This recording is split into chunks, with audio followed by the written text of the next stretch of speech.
Welcome to Argument Clinic, a guide to spotting bad arguments on the internet. In this episode, we're going to be talking about ad hominem, a classic logical fallacy. What's that? You don't think ad hominem attacks are that bad? Well, you would think that, because you're a moron! I'm kidding, of course. You're not a moron. I'm just demonstrating an ad hominem attack, which means trying to refute an argument by attacking the character of the person making it, rather than the logic or premise of the argument itself. Boy, okay, now, where can we find examples of an ad hominem attack? It's Rubio! Sure, there must be one around here somewhere. He said he's got pathological disease. He actually said pathological temper, and then he defined it as disease. Come on. One of you must have seen somebody respond to a critique by reflexively attacking the character of the person raising it, rather than the substance of the argument? He has a news conference all the time when he's eating.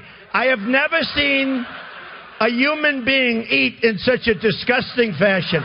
Okay, to be fair, it is not just President Trump who resorts to ad hominem attacks. Anytime someone dismisses a protester by saying they're paid by George Soros, or argues that anyone who supports Trump's immigration policy is racist, they're using an ad hominem attack. Take a look at any comment section and you'll find tons of ad hominem attacks. Ad hominem attacks are not always wrong. Sometimes the character of the person making an argument is in fact directly related to that argument. If, for instance, they're making an argument based on their own authority and they don't have any. If my buddy Daniel tells me that he learned in med school that it's totally healthy to eat 7 pounds of beef stroganoff a day, it would be perfectly valid for me to point out that he never actually went to medical school and is in fact an electrician.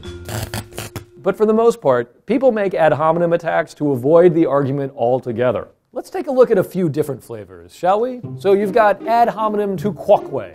This is when you accuse someone of not practicing what they preach. For instance, when a carnivore tells you that eating meat is bad for the planet, the fact that this purely hypothetical meat eater can't resist a savory bowl of beef stroganoff does not invalidate the argument. And then there's ad hominem circumstantial, in which you try to invalidate the argument by claiming it is within the arguer's self-interest. For instance, if I present data that proves that tax cuts are good for the economy, it would be a fallacy to dismiss it just because I'd benefit from that tax cut.